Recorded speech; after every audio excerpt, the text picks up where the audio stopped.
I've gone beyond what I thought I could do, having had a child, and I thought it was going to be the end.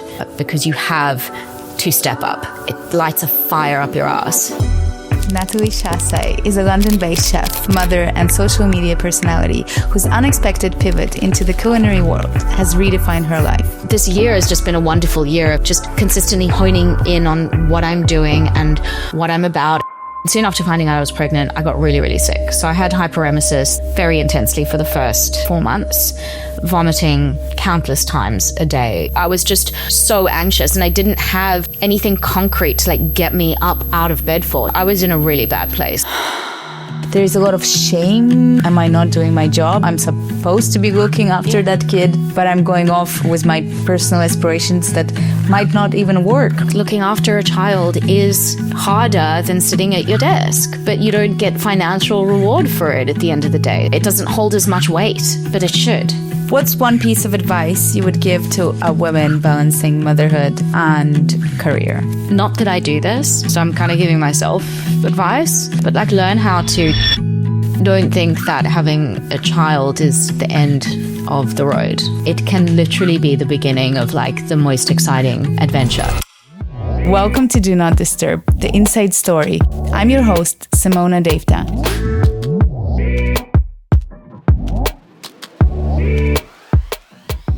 What's your favorite childhood dish? I could think about this for a long time. My favorite childhood dish. I mean, how young are we talking? I don't know. I actually loved fish fingers and ketchup. That's pretty delicious. It is very But good. I don't know if that's actually my answer, but let's go with that for now. I'm so happy to have you on. I've been your follower, like I mentioned, for years now. How many years ago you married? 2019. But I only started sharing recipes in 2020, so it probably I follow you from before. Yeah. And I found you interesting, even before the recipes. Here you go, 6 years, and I love watching your journey and watching you grow, and I think you're such an inspiration to so many of us. So Thank you. I'm so happy to have you on. Happy to be here. Amazing. I guess it's really important to start from the beginning, what made Natalie. We know that you come from very multicultural background. Mm-hmm. Do you want to tell us a bit more about that? Sure. So I was born in Johannesburg, South Africa. So I am South African. And my parents were from Zimbabwe. And my grandparents were sort of a mix of Russian and Scottish and South African and kind of all over. But my family and I moved to Australia when I was 12 in 1998. And so my parents are still there, but my heart and home is in South Africa. Nice. And even though I went to school in Sydney and formed all my closest friendships there, all my closest friends are still in Australia. Australia doesn't feel like home so much. But after school, I studied in Milan for a year and a half. Came back to Sydney. I kind of just knew because I'd always, my grandparents used to live in the south of France. So growing up, we would spend a lot of time in Europe and we were just generally closer to this, from South Africa, just closer to this part of the world. And I knew after spending a year in Italy that I wanted to come back and live somewhere around here, and London just so happened to be the place.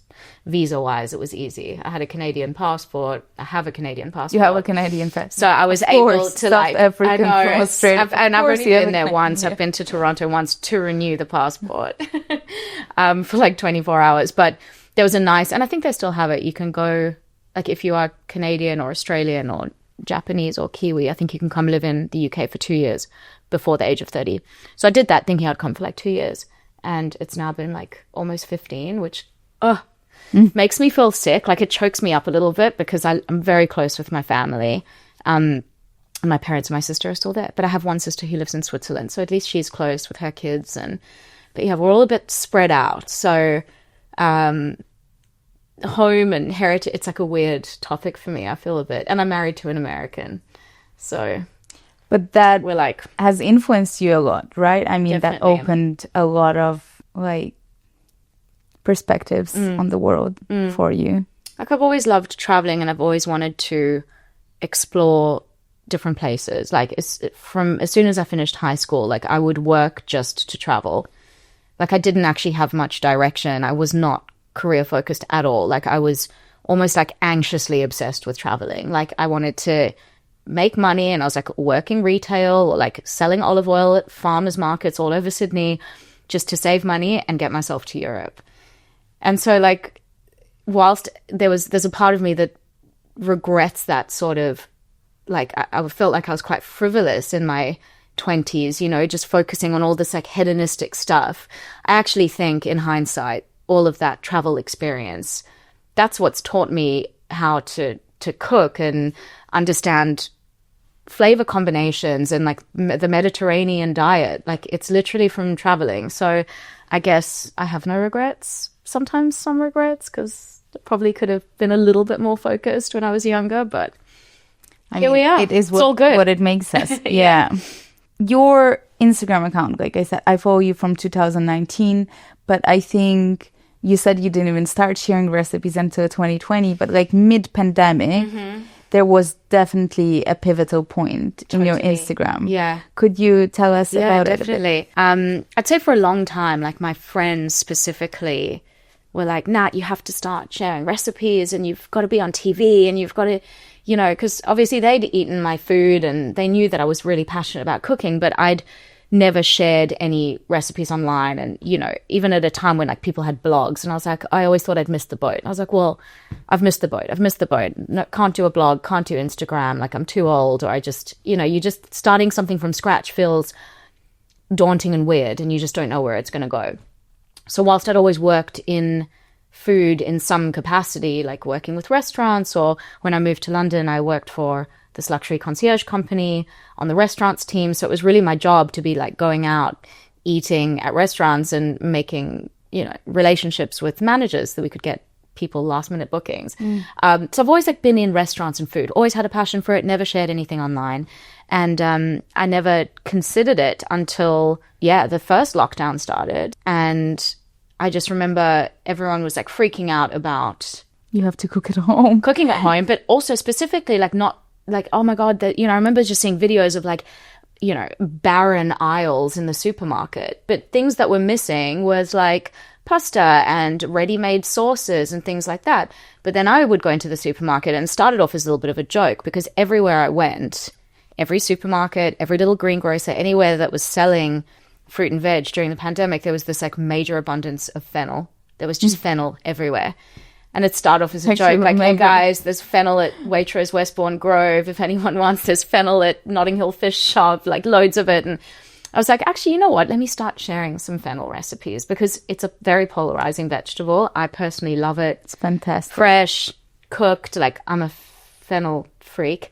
So I started sharing fennel recipes, and then they were just really well received. And I actually just deleted all of them from my story highlights, which was kind of maybe stupid, because it's really interesting to go that far back and see the difference between now and then. But they were like, the recipes were good. Some of them I still make, but like shared, like, you know, filmed horribly and whatnot.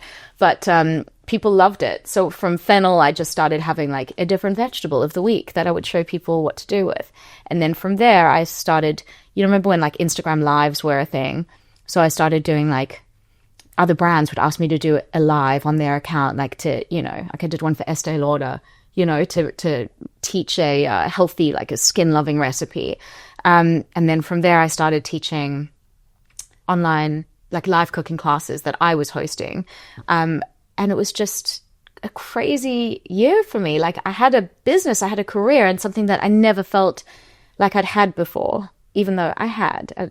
You know, we can maybe talk about it later, but like I co-founded a recruitment app, which we raised a lot of money for. And like, but I hated it. I only until the pandemic started was I like, okay, this is really my passion. This has legs. And then it went on a journey from there. Obviously lockdowns, and then lockdowns lifting and things like that. You know, their interest in what I was doing would kind of go up and down. But yeah, it was a crazy year. Like I started selling ingredients boxes, and like literally there would just be fruit and veg all over the house. As I was like packing ingredients boxes for cooking classes that evening, sending them out all over London. I think I'd have like 80 people joining classes. And it was really nice. Like, it was the first time where I could just turn something on. If like, okay, I need to make some money, I'm going to put a cooking class, like add a cooking class onto my schedule, and people would book in. It was just like this, it was a business. Amazing. It was really cool. Yeah. And how old was your daughter at that time? Or? She was not even in my mind yet. She was not there yet. Okay. No, she was born in 2022. Okay. End of 2022. So this was like 2020 and 2021, all of those 2 years. Although 2021 was a little different, I guess, because we were like in and out of lockdowns more. Yeah. It was a strange year. Actually, they were both strange years but good years. Like they definitely, though, like COVID is what started all of this for me, for sure. I was not doing it before. And so, that's Kickstarted your career. Everything, yeah. And what do you think is like your core message on your platform at the moment? I'm sure it evolves through time, but what are you trying to convey to people?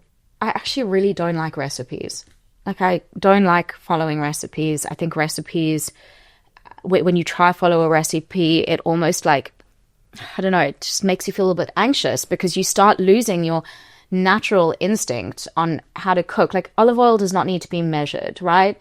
You need to like look at something, see if it needs a little bit more based on what's happening in the frying pan. So I'm a big fan of like teaching people how to cook intuitively, which is why I'll write my recipes in a very like fluid way that allows for, you know, for you to be fluid in your own kitchen, because everyone's utensils are different. My hob might get hotter than yours or heat up quicker than yours. I like that.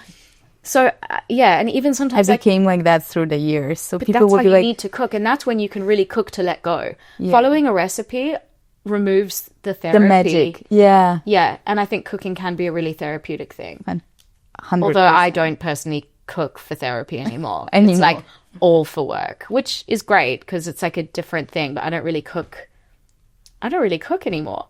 Not even like Which on the weekend. Crazy. Like but I really don't. Like, I used to host a lot more. I probably host less because of having a child. So you're just like, my capacity or desire to want to host is far less. But yeah, I don't know what we eat. We eat all the stuff at home that I'm like making for Instagram, you know. So just like picking all day, you know, at little things here and there. So it's, I don't know, it's a weird one.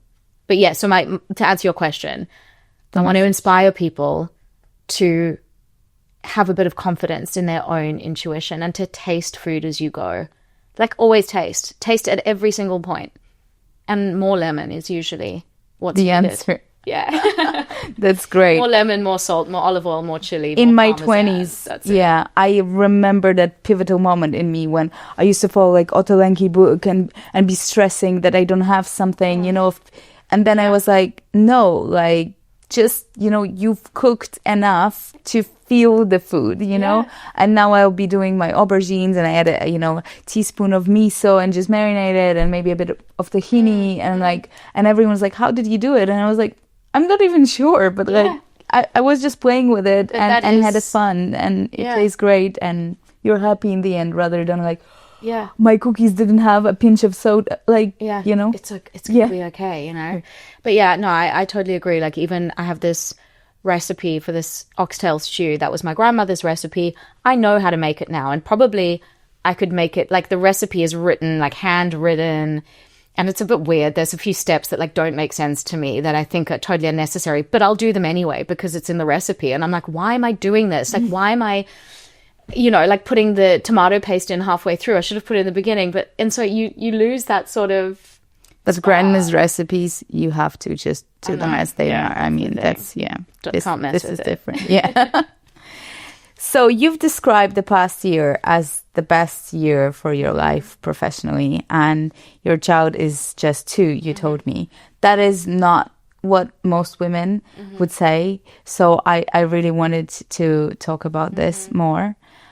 Tell me how, like, you know, you already, so we know 2020, 21, you're doing the cooking classes, you're doing the live cook-alongs, you know, you're doing the Instagram, and then you get pregnant, you know, you have a child. Yeah. What happens then? So it was a crazy journey because not only was it the pregnancy that kind of, which we'll talk about in a second and what that was like. But it was, you know, we've touched on the lockdowns and COVID and everything. So I was like riding this wave when lockdowns were on. And as soon as things open, I would sort of like crash, because financially speaking, or like business wise, because people, okay, great, I can go eat out at a restaurant now. I'm not going on a Zoom call to cook a piece of fish. So like, I get it, you know, people didn't want to do that. So I started, but the feedback that I consistently got is that people really liked the way I was teaching the recipes and how there weren't specific recipes. So I was like, look, I'm going to film everything, take all of my recipes, have them professionally filmed, create a website, like a subscription-based thing where people can then cook in their own time. You don't have to join a live class, but here are the recipes. And I really liked the idea of it, because then I didn't have to physically teach a class. You know, we all know the benefits of on-demand. So I started building this on-demand platform before I fell pregnant with really high hopes for it. I really believed in it, and I must have filmed 60 recipes. Wow.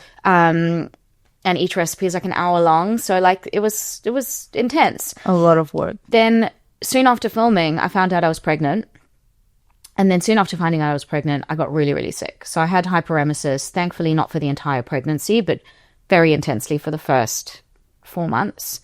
Vomiting countless times a day, couldn't keep anything down. So, and at that time, I had received all the content from the website that I then needed to write recipe cards for, view the content, make sure that everything made sense. And I could not physically look at it. Like all the things that I would cook with and love were the most disgusting things to me ever. Lemons, parsley, like the sight of garlic, the word garlic would just tear me up inside. I would be sick. So I had to put it on hold. I was like, oh, and I was driving myself insane. Like that, the anxiety that I had when I found out I was pregnant and I started getting sick was like the worst ever, because I was like, lockdown's over, so I'm not making any money from teaching live classes. I feel horrific. I've spent all this money on the on-demand platform, which I don't even know how I'm going to get live onto the website, because there's so much work to do with it. So I was in a really bad place. Like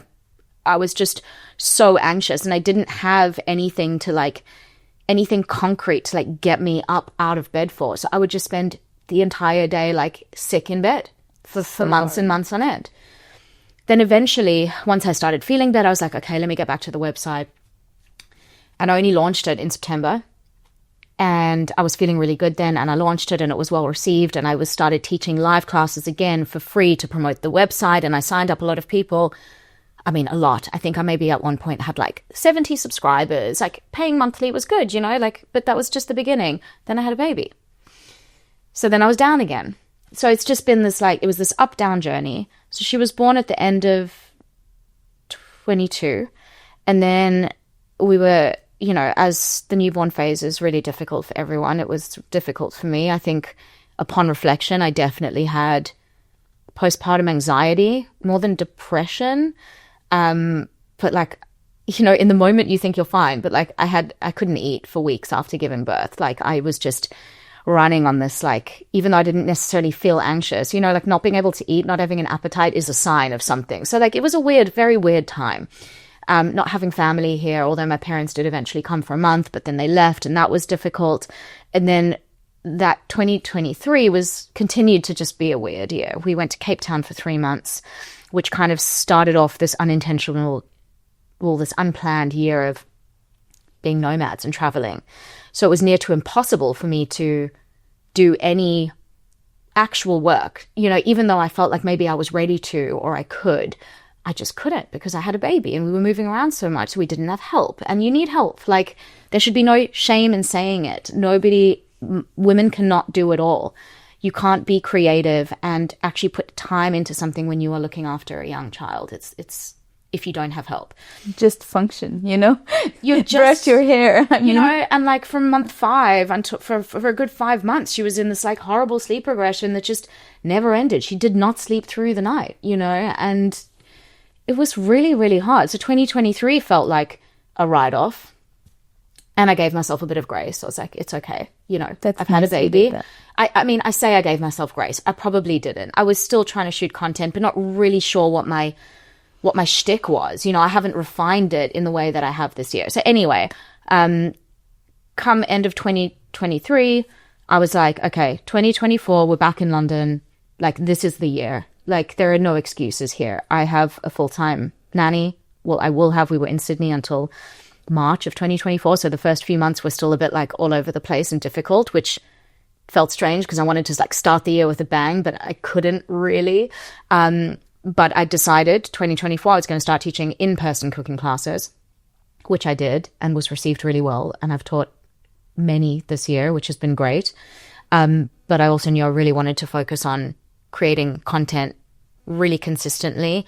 And with my husband really helped me look at the data and the insights of what reels were performing well and why they were performing well. And it's all food. When I do a little get ready with me, people don't want to see that from me. So this year has just been a wonderful year of like just consistently honing in on what I'm doing and what I'm about and what my account's about. And it has paid off. Like the growth has been major, amazing partnerships and opportunities coming my way. And I've just put my head down and I fucking did it. Like I knew I had to as well. It was like the feeling of like not doing anything with all the stuff that I'd built over the pandemic, even though it was up and down and back and forth, like I knew there was something there. And I had this like intense guilt and stress for like just sitting on that without doing something with it, because I do feel like I have what it takes to really do something. You do. And that this year I was like, I need to also prove to my daughter that women are great. You're giving me chills. And that we can do like big things. So it was like, yeah, even though her first year of life was just a bit of a chaotic, moving around, anxious mess, I was like, drew the line and I've just put my head down and like done it. And I haven't done it. Like You're doing ending, and I'm not even quite there yet from where I want to be financially or personally or how I feel day to day. And like, I get good at doing things in business, but then I stop exercising or like, so finding the balance is still very, very difficult, but I'm happy with what I've achieved this year so far. So last year, yeah. But yeah. In our research call, you mentioned getting a nanny and your decision making around that. And I thought that was very interesting. You just briefly mentioned now, I have a full-time nanny now. I'm coming back to London in March. I'm going to do it. That sounds so easy. I'm sure this moment in time when you were deciding, I'm doing it and getting a nanny because it's not cheap in this country. No. What was your decision making? I mean, in order to get a nanny? Yeah. So we started off with a nanny, 3 times a week or 4 times a week. And I just know myself. Like, I think I get tired really easily. Like, even just having a nanny 3 times a week didn't feel like enough to do what I am trying to do. Like, for example, filming content is days of work and days of editing. You get it.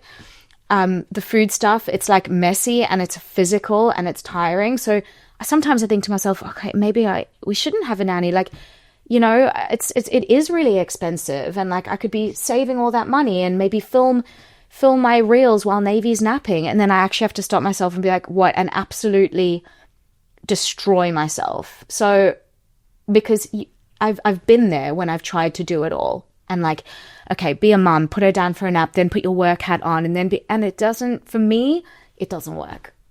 I don't think it works for anyone. Yeah. I really do need the help. And we don't have any family here, so we have to pay for help.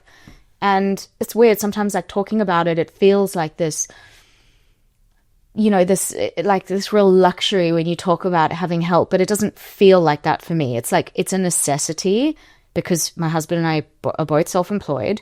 But it's also not easy. I have to make sure that I'm working and making money so that I can pay for a nanny. Do you know what I mean? Like, it's not a sort of frivolous, luxurious thing. It's really difficult to make sure that she is paid every month, and there's still money left over to live on, to live off. So when I talked to you last time on the call, you said something like, I took the decision that like I'm worth it, I'm worth, like worthy investment. Yeah, I'm the worthy investment. And I thought, I didn't take that decision at the time a few years ago. And I think I really regret it. Probably it ruined my marriage. Yeah. But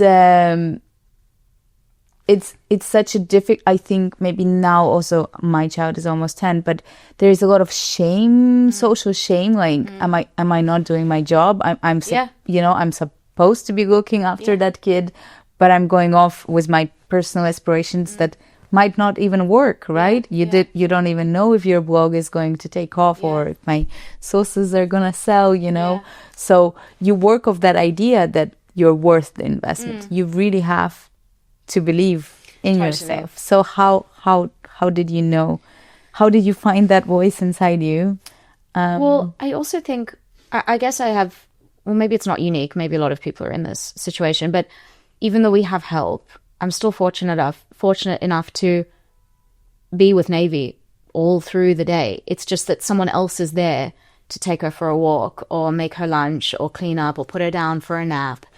So I don't feel like I'm losing out on her. I feel like I kind of have a really great setup. I have it all. However, that setup can also be really difficult because when I need to film and she's around, and it's difficult. I don't actually have any time to myself. So sometimes I'm like, oh my God, I'm not making the most of what I'm spending on the help. But in terms of knowing that it was worth the investment, I knew that I was going to be putting my head down and working. Like, I have friends message me like, oh, do you want to go for a walk? Do you want to go for lunch on Thursday? And I'm like, nope, like, no, I cannot. Like, I don't do anything social during that time. I might go to a workout class in the morning or afterwards, but otherwise it really has been for work. And so I think I would probably feel a lot more guilty about it if I was paying for a nanny and not really devoting that time to my business, or at least my mental health, right? So like going to do a workout or something like that is obviously important. But I don't waste the time, I don't think. Having time with a friend can be also important. I know. Yeah. Exactly. And I've also, like, thinking of balance, like, I've definitely, I've probably neglected that side of my life this year. I have a very small group of friends in London anyway, so it's not hard to, like, see everyone. But I can really get into a zone where I don't do anything but just film and edit and respond to emails and shoot jobs or whatever it is. And I feel really happy doing it. I think everything, my whole life up until this year was really socially driven and socially led and probably kind of irresponsible and frivolous. So like, I'm kind of happy being this really straight, not as social, saying no person. Yeah, I love it. Going to bed at giving 9 a bit o'clock. of a respect to yourself, right? Yeah. Which you just need as a survival tool once you become a parent. Yeah. I don't live in London anymore, and I came this week for Nojo and for shooting the podcast. And lots of my friends want to see me, but it's going to be one dinner. Yeah. You know, and I'm working 12 hours a day. Yeah. Because otherwise, I'm not going to. But you manage, just can't. It's too hard to be pulled in too many different directions. And I have not been starved of socializing or partying or drinking or dinners or anything. Like we've done that. I have done it a lot more than the average person. So now I'm like, you know what? I've got my nice small group of friends. We see each other over the weekend, and that's it, you know. You talked about, asking for help and the support and nanny and it's okay not to feel okay, after having a baby. What was your, how do you in general now as well overcome challenges, and what would be your support network other than nanny? Nanny is a good one, but it is a paid. My husband's great. As I said, he works for himself as well, so he's like always there at home. We're both there, so we can always like help each other out if need be. And he's been like, there was a week just before Christmas, a really difficult week. We didn't have childcare, and I had a really crazy week, and he just like stepped in and put his stuff to the side, which was amazing. So I feel really lucky for that. And from like an emotional perspective, I feel like I'm in a pretty good, like I've had a lot of personal growth this year as well. Seeing a therapist and just trying to like manage feelings like anger and anxiety and whatnot. And of course they do flare up, and like I'm just a big fan of a long phone call with someone. Like I like to go for a walk, and like I don't listen to music when I walk. Like I've got a few key friends that I'll pick up the phone and like have a chat to, and it does help, you know. So if it's not my husband, it would be like another close friend. Unfortunately, with the time difference with Sydney, it would normally be my mom. Like I can kind of hash anything out with her. She's a really great sounding board, but sometimes it doesn't always work because it's like 3 a.m. for her. But yeah. How many hours is it? Oh gosh, I don't know. It depends. I think at the moment it's like 12. Yeah. Something like that. Between 10 and 12. It's not great.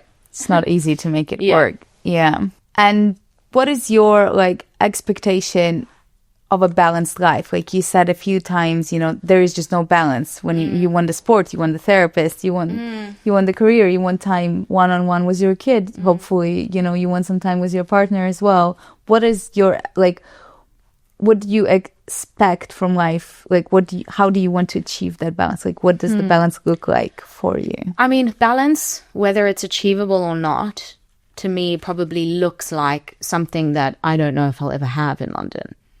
It looks like seeing your family, you know, seeing your parents, having dinner with your parents once or twice a week, spending time with, you know, having your child spend time with their grandparents, you know, working, you know, how many hours a week you need to work, doing something social, exercising 3 or 4 times a week, getting in a little bit of travel. Oh my God, I'm getting anxiety. Yeah, that's what I think balance looks like to me. But I don't know if I'll ever achieve that because I don't have family here. So like any time we travel to go visit my family in Australia, we go for like months at a time. So we're going to Sydney for 2 months at the end of January, which I'm obviously excited about, but I'm also feel so anxious about because then when I'm there, it's all of those things, but then the work slips. And I feel like when I'm in London, I can just live in this bubble of work, which is actually the one thing that makes me feel really good.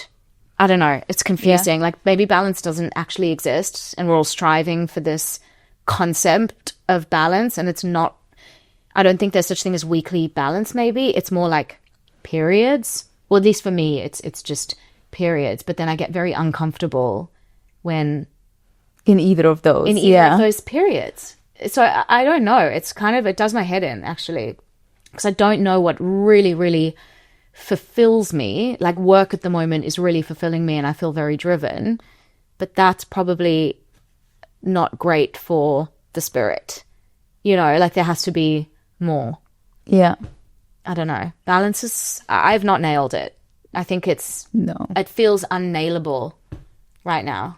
I think so too, but hopefully there will be chapters in life that overall, looking back, will feel like a balanced life. Or like you tell yourself, like, well, when I get to this point or when I get to that point, then this will happen. And I know life doesn't work like that, but I do think like that sometimes. Like rewarding yourself. Or like, which is... I had some questions about your traveling. Yes. So I've been watching your recipes when you were in south of France. I love them, but I just kept asking myself in the back of the head, you know, who's looking after your kid? We've talked about it on the call. Like, if it's your partner, do you feel like, oh my God, I need to finish this reel because we're actually supposed to go, you know, to a market and, you know, he's expecting me time, like romantic time. And what is that thinking in your head when you guys are traveling and you are taking that time away from family time, right, to do your work? Like, how do you... So when we travel, we never just go away for a week or 2 weeks. Because I find that, especially with Navy now, like the time it takes to like settle in and unpack and like set up a route, like whatever it is. It's like 2-week travel is just not fun. So we actually now travel far less when we're in London. But when we do travel, we go away for like at least a month. And that just allows us to really take the pressure off. Like we're never not working. We're both at a stage in our careers and business where like it feels very counterintuitive to take a break. I could not imagine, and this might sound crazy, but like I can't imagine sitting by a pool with a cocktail like ever now. I don't know. And I used to be like all up in that. Like, even when I shouldn't have been, even when like I didn't have anything going on and I should have had the attitude that I have now, I would be very happy to like sit on the beach in Greece and just drink white wine for hours on end. And now it just doesn't feel like, I can't imagine doing that. So yes, when we go to France, you know, we love being there in this little town, and, you know, we rent this cute little house. And so it is like a little bit of a holiday, but it's a working holiday. We're just like different location, you know, doing what we do in London, but with change of scenery, the sun shining outside, and change of scenery. And it is really invigorating. Like, I love being there. I go for these long walks in the morning, and it's just like, it just fills me up. So the nature with what I do as well, like, I'm never, social media, like, Wendy, you don't take a break. It's like, you're always on, you know? And then I get stressed if I'm not on, or if I do take a break. I'm like, I should really post something, or I should do a story at least, or... But you feel okay working, like, you feel like your husband supports you, you split the time. Totally. Yeah. You have that freedom and to do the work. Honesty, we brought our nanny with us to France. Okay. Yeah, that's how we did it as well. Okay. That helps. Because we're always working. We're never not working. If we were going on a 1 or a 2 week holiday, no, we would go as a family. But when we're going for long periods of time... That's how you did. Yeah. That's great. Yeah. So you said you had Estee Lauder, you know, partnership back in 2020. What was the moment when you started monetizing and understanding that this can be actual, you know, way of living? Like, so I did so much for free. Like, I don't think that was a paid job. I think I just got some products, but it was obviously very exciting. Estee Lauder, and, you know, so I did a lot for free, but I started charging for the cooking classes. And that's when I started, charging for that. And then I signed in terms of brand partnerships, I signed with an agency in like May 2021, I think. And then I started, you know, making some money off partnerships, but like barely, like I was hardly getting anything, like money-wise, but also partnerships were like very few and far between. I've only started making good money off partnerships this year. But the hard work, it's nice to see the hard work pay off, though. It really is, because... It's 4 years. It's 4 years, so it doesn't happen overnight. But also specifically this year, like giving it the sort of attention that I've given it in terms of what I'm sharing has made a difference. I haven't reached that point yet where I'd say over the last like 5 months, I've had a really nice number of partnerships. You don't see that money come in for like 60 days though, right? So it's from a financial perspective to reach that tipping point where like your partnerships are all lined up, and then, you know, you're getting the money from them in a nice steady. I'm not quite there yet. I'm still at a point that now I'm like, it'd be really nice to be paid for these last few jobs. But hopefully that's what I want for this year, is to kind of, that's the investment. I don't want to just say yes to in fact, I don't say yes to every partnership at all. Like, I got an inquiry about doing a partnership for like a calorie tracking app, and I'm like, that's not me. No, you know? You cook intuitively. You don't weigh your grams, and you're going to count the calories. No, not at all. Even though I love to eat healthily, these are different calorie things. counter. So yeah, I want to work with more like, you know, like-minded brands, but also have that nice like steady stream of partnerships lined up for the year. And these like financial decisions or partnerships planning, is that just you, or your husband also helps you in the business development? He helps me lots, actually. So any sort of inbound partnership requests, he will manage, which is great. I used to have as I mentioned, I was with an agency and then left the agency after the summer, and it was just like night and day in terms of stuff that was actually coming in. However, it was also I kind of left at a period of growth, so I think more stuff just did naturally start coming in. But I found what was difficult being with an agency was not having visibility on what's going on with your partnership. So a brand would come to me directly, then I have to hand it over to the agency, then the agency take over, and I get that this is how things work, but I just wouldn't hear anything back. And I know that happens. Like I see it firsthand now. Brands reach out often, we'll send a rate and they go cold. You don't hear from them. But at least I know that that's what's happened. With the agency, I would have to chase and be like, have we heard back from this brand or this brand? And like, there was this lack of visibility over my own career, just gave me like I just felt very uneasy and stressed about it. And because this was last year was the year of like me really taking control, I was like, I need to bring this in-house. So yes, John helps me immensely with my partnerships. And there's a lot of like details and fine print and contracts and stuff that I could never do on my own. He's really good at that. So he helps me with that. Finances, like, so he'll send over rates, but we obviously go through everything together. We agree on, you know, a negotiated fee, we'll agree on together. But in terms of like, you know, money, yeah, I mean, I have my own accounts, my own business, accountants, I make payments, I do all of that stuff. But yes, he helps a lot. So in terms, like, I've got my own accountants and obviously my own bank accounts, and I make payments, and I'm very much involved in ingoings, outgoings, all of that. But yeah, the negotiations, he helps me a lot with. That's great. Yeah. It's good to have a partner. Oh my God, massively. Something I'm really like keen to share with our audience, I'm sure it's not always easy, I mentioned it to you earlier, is the way you call out the bullies, the internet bullies, the trolls. People like this celery salad you made. I thought it was amazing. The recipe is like so juicy. I love celery. I was like, I'm doing that. And then you share all these like comments. I'm like, how can you even have such opinions? You know? It does drive me insane. And it's like, it is an interesting thing though, because I get hundreds of incredible comments, but you're only human, right? It's like those outlying negative ones that kind of niggle at you, even when they're so stupid. So yeah, I do like calling out the trolls when it's like funny stuff, but then sometimes like people do get really mean, and then sometimes people are just stupid and they want to like tear you down, and it just irritates me. So for example, with that salad, that is not my creation. It is a salad from a restaurant in Brooklyn called the Four Horsemen, which I've eaten at. And I was at a party and talking to someone about like, you know, food and whatever, and she told me about the salad. She was like, oh, there's this restaurant in Brooklyn, the Four Horsemen, and they do the salad with celery and dates and walnuts. And I was like, oh my God, that sounds so good. So that's why I recreated it, because I love all those ingredients. And I said it in the voiceover. I do my little intro of the reel where I'm like, this is celery salad, blah, blah, blah, blah, blah. And then the voiceover kicks in, and everything I've just told you is what I said in the voiceover. And I've had so many people comment on this reel being like, this is a Four Horsemen salad ripoff.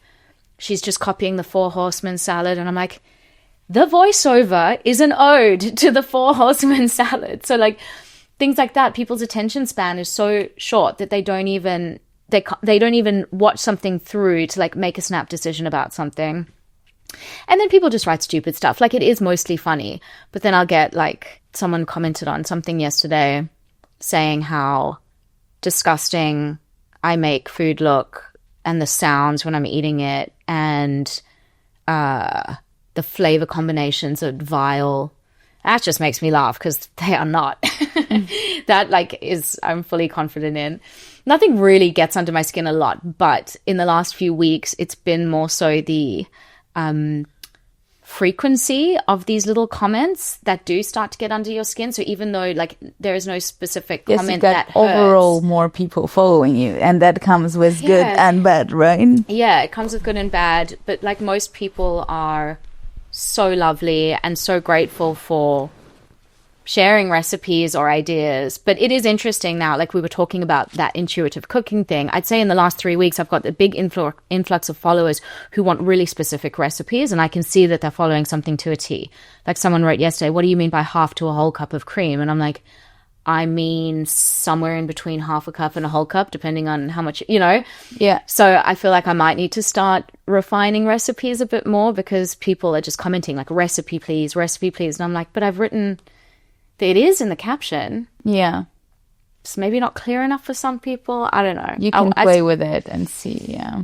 I still want to like shake everyone and be like, you can do this without reading a recipe. Like, I like that your recipes are like that, but I guess I've come to that. But you can't please everyone as well. So, and everyone's different. So I will continue writing recipes in my like fluid way, but anyway. But I guess it's, for me, it was like great that you call out the trolls, because hopefully people will see that and they will think twice before writing, because a lot of people forget, that you're a mom and you need to go after your job. That is your job, and put your child to sleep and be in a good mood. And there are all these keyboard warriors. Well, you're right. Like saying, you're a mom and you've got like responsibility, right? So I think this is why I started going on about the trolls, was because in that newsletter, in that celery thing, I'd said, here's the rough recipe, but if you want like a real in-depth breakdown, sign up to my newsletter, which is free. It's not a paid Substack or anything like that.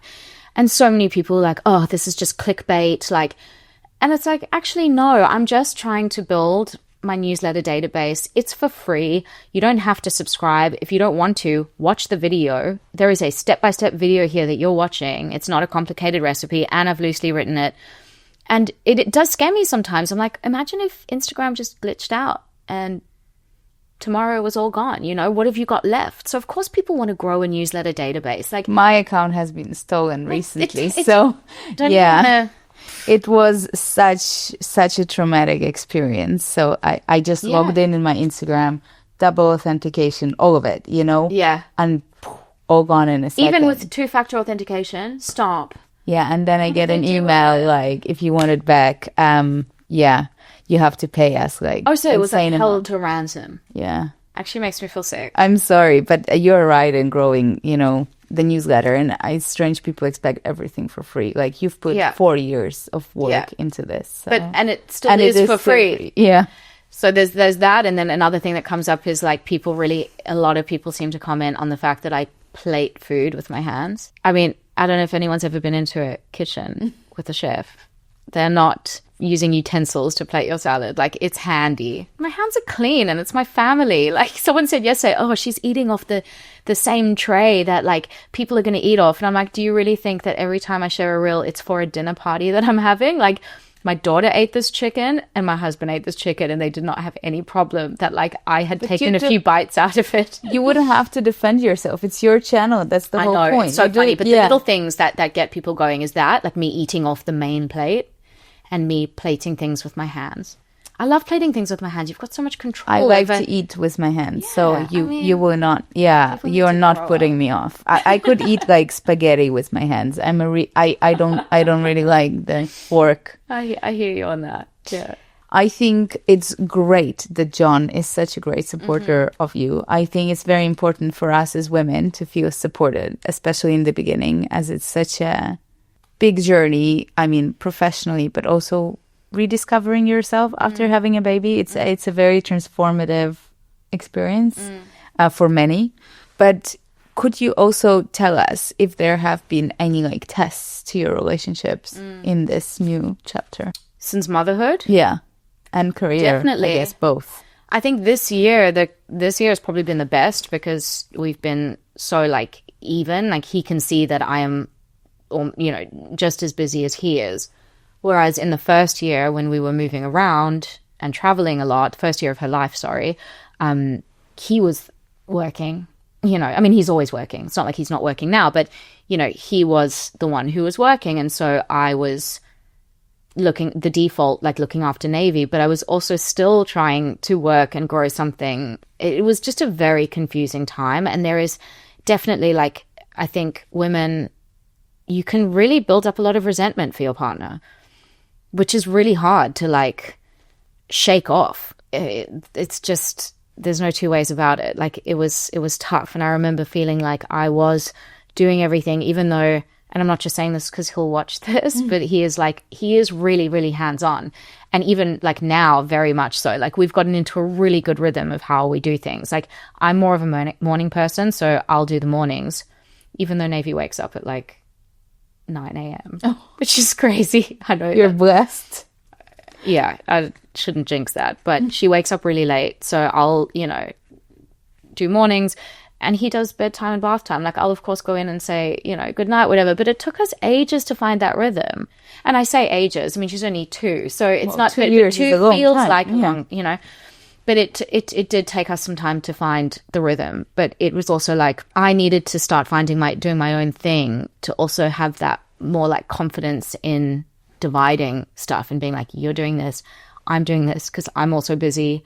So And if you weren't busy, do you think you would still ask for this kind of help? Because I mean, just yes, looking and he after would a want to child- do it. Yeah. He loves spending time with Navy, so he definitely would anyway. But I would say, yeah, I don't know, it's a funny world, because it's like looking after a child is harder than sitting at your desk, but you don't get financial reward for it at the end of the day. So it's like it doesn't hold as much weight, but it should. It should, but it doesn't also give you the financial independence, No, because it's like a real... you wouldn't get paid from your husband by looking after your child. That Yeah. didn't make any sense. So, Yeah. yeah. I mean, maybe it would, but it's a weird one. No, like it's just straight up weird. Yeah. It's difficult, and it's hard to find yourself through the kind of chaos and weirdness of it all. And then you do kind of come out of it and figure it out. But it took us a good year, I'd say. The first year was like... It's all new for him, for you, for both of us. Like, we also didn't know what we were doing, and we were moving around a lot, and like, yeah, it was a bit of a mess. But we're in a good place now, a very good place. It feels like balanced and really nice. That's good. Yeah. And are you comfortable talking about how you guys take financial decisions for your businesses and for your household? Mm-hmm. So how do you like split the expenses for running of the household? So it's kind of relative to like what we each earn, you know. John definitely earns more than I do, so he will pay for the more expensive things. But then, you know, we'll put all the food in the fridge, the nanny, stuff like that. I take care of. Nanny's your expense. Yeah. Many women say that. Yeah? Yeah. Isn't it funny? Yeah. I find it odd, but it is what it is. Yeah. Yeah. So do you have like each of you have different expenses, or it's like... We're a little bit fluid with things, to be honest. We don't have a strict like budget and this and this. Like, we don't have a strict budget. There are certain things that are like very much, you know, his responsibility or mine, but then everything in between is a mishmash. Like, if we're booking flights to go, you know, to New York to see his family, like, he'll pay for the flights. But like, if we're going to France and I'm just like looking at flights and I find somewhere, like, I'll pay for the flights, you know. So we're very open with it, and there's no like, everything is shared. And you talk about it and decide together about it. Yeah. That's great. Yeah. It's good. Would you be also open to talk, I don't think we've sent these questions to you, about your intimate life and how that evolved over the years for you as a woman, and then for you, like, as a woman throughout your, you know, from early teens to like now, and then after becoming a mother? How much, you know, like, maybe is a percentage of, you know, your balanced life, is that important for you after? I mean, it's definitely important, but it's a lot harder just on all counts. Like, having a child does just kind of throw you in that area. Like, you just don't feel like yourself, you know. And I think it took me a long time to come out of that. And I had a lot of like heavy emotions, even early into this year until like May or so. I was like not in a fantastic place emotionally. I had adrenal fatigue, which was like affecting just everything. So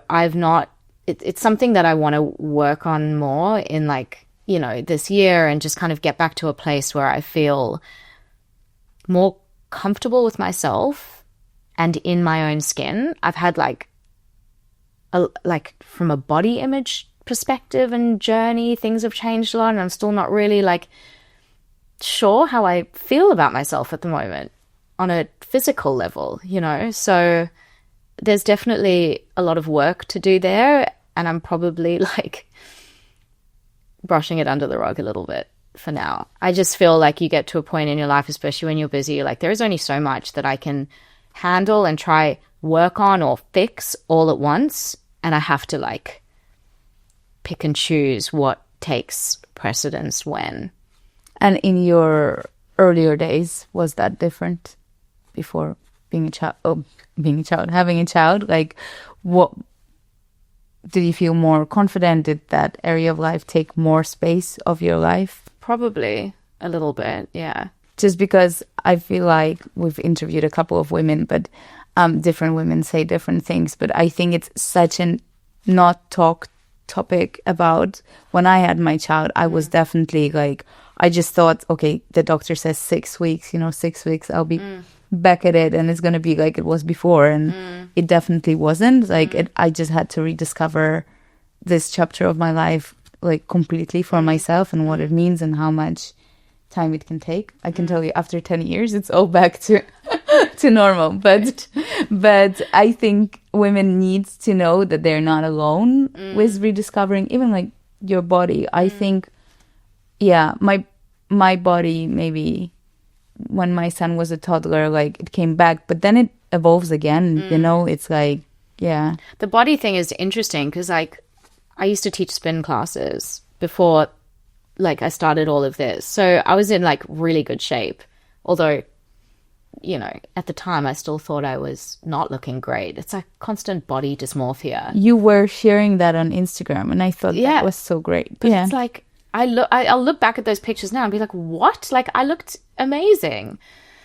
Anyway, so, like, a lot has happened for me. Like, I stopped teaching spin classes because I got busy with this. Then I fell pregnant, had a baby. And then, like, I don't know. I'm also now 39 this year. So, like, I'm also getting old. Like, there's so many things that have changed. I can't really pinpoint, like, oh, have I just gained weight because I'm, like, eating more and exercising less? Or, like, things also just changing because of age and time or whatever. So I don't know, but you look phenomenal. I know it's about how you feel in your own skin, but you have nothing to worry about. Thank you. So that's kind. No, I feel good. I don't feel bad about myself, but it's just, it's like human nature to always compare yourself to, like, the time when you were in your best physical place. But, like, when I was teaching spin classes, I didn't have, like, not even nearly what I have going on now. So yes, maybe I was slimmer, but, like, I'm a far more whole, happier person now. So it's like, you can't. You choose your battles. Yeah. I have definitely a problem with my body image as well. But just the other day I was looking at the pictures a year ago, and I was like, oh my God, like, why do you have a problem? You're so young, a year ago, and you're not going to get any younger. So just enjoy every day. And I'm really trying to be in that space. And do what you can, eat healthy, add a bit of movement, and just don't, like, over. No, 100%. Yeah. I think it's also interesting now, though, with, like, so many people, like, being on Ozempic and stuff like that. It's like everyone is really thin. Yeah, it's not one for me, but I have no judgment for people who use it. If you need it, take it. If you need it, yes.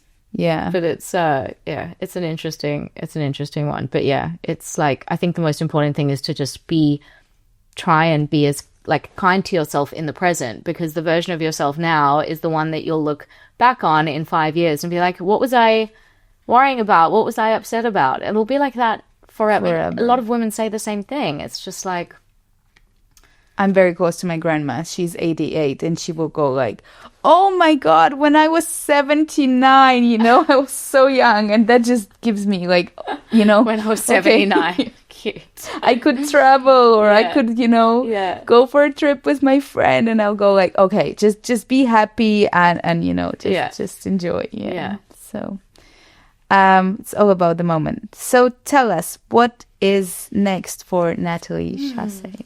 I don't know. What are your future aspirations?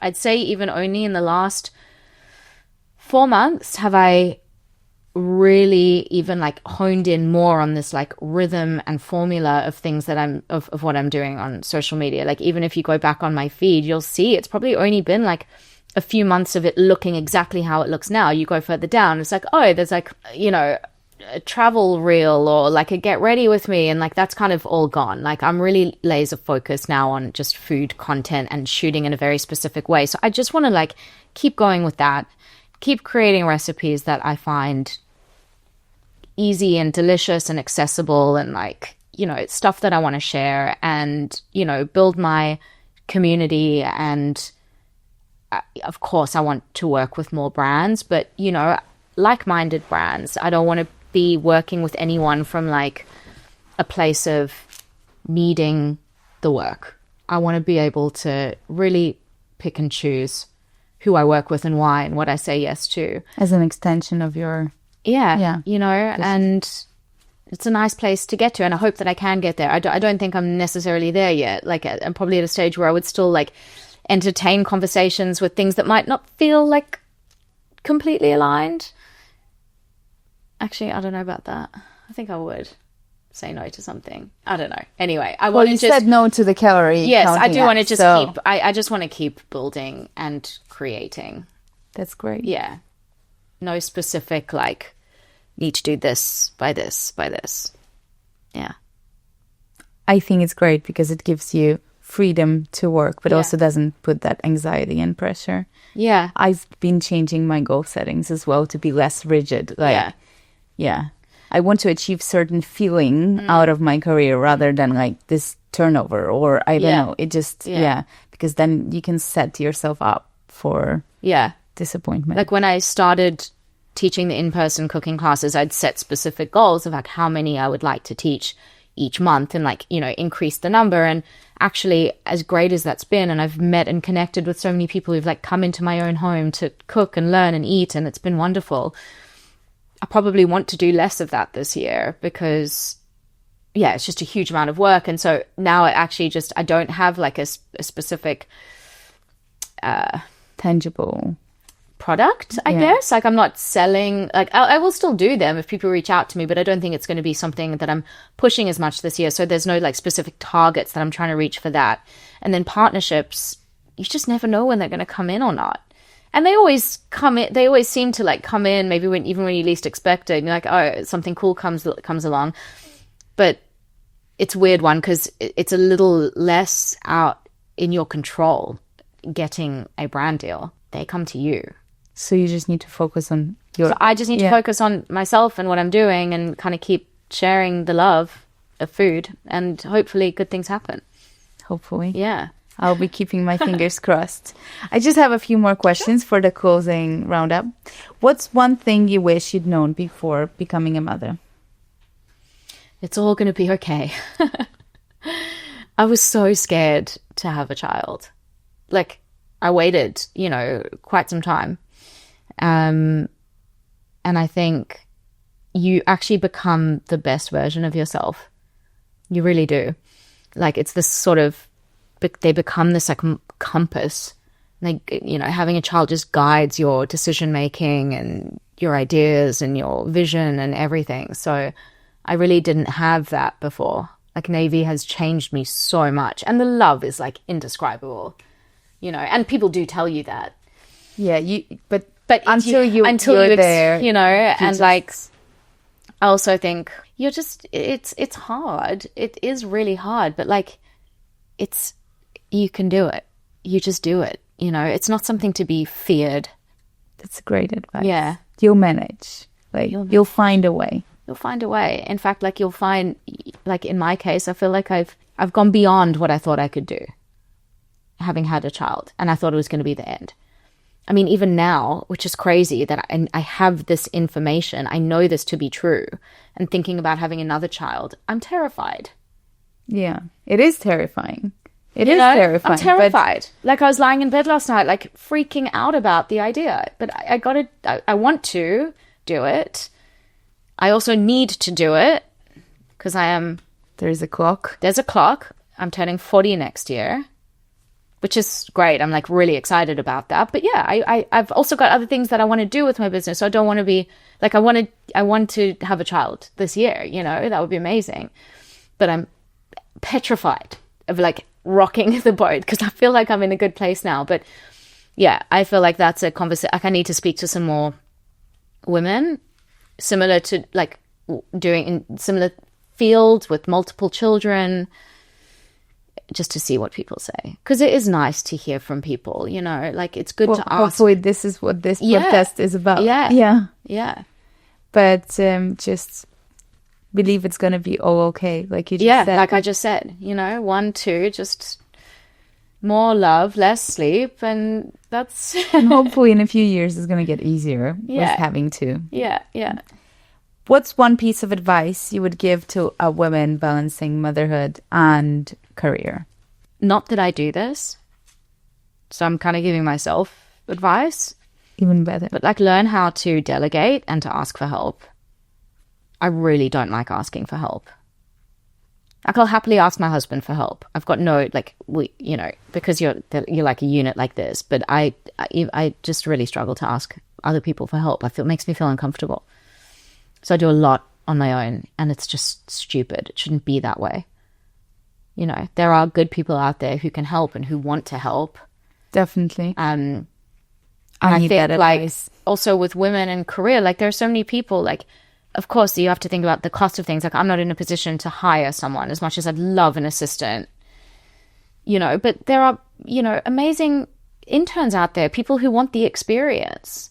And I forget that. I have to remind myself, actually, because I think sometimes, like, well, what have I got to offer? What could I show someone? But actually, there's a ton that anyone, you know, who's building something can show someone else. And that is valuable for that person. So yeah, delegate. Ask for help and delegate, which I'm still fantastic. Learning how to do. We'll see a few interns joining your team soon. If listeners could take away one thing from this conversation, what would it be? I